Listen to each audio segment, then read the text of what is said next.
இயேசுவின் அன்பு சீடர் பரிசுத்த யோவான். இயேசுவின் சீடர்களில் மிகவும் முக்கியமானவர் யோவான். இவர் செபதேயுவின் மகன் யாக்கோபின் தம்பி.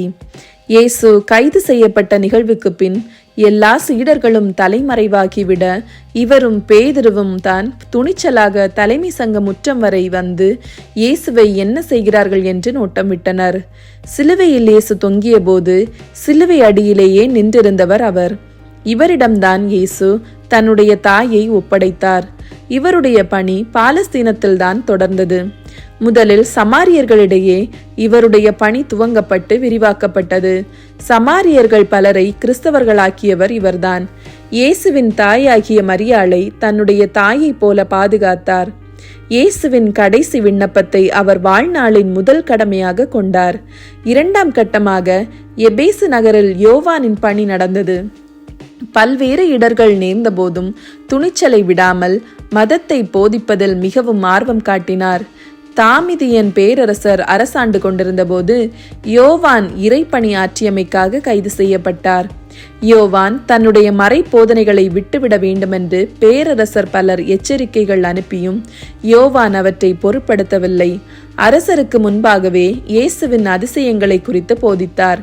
மன்னன் கடும் கோபம் கொண்டு யோவானை கொதிக்கும் எண்ணெயில் வீச கட்டளையிட்டார்.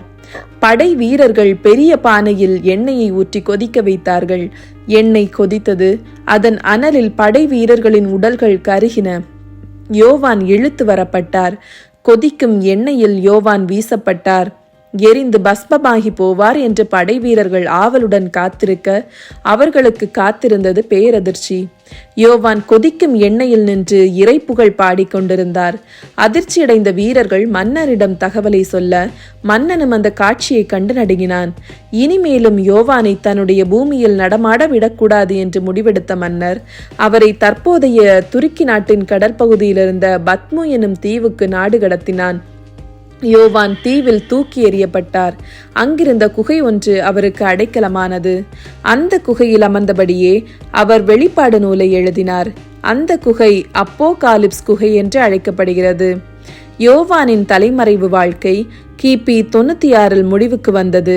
அப்போதைய அரசரான நெர்வா கிறிஸ்தவ மதத்தின் மீது சற்று இறுக்கம் தளர்ந்த மனநிலையிலேயே இருந்ததால் யோவானின் தண்டனையை ரத்து செய்தார்.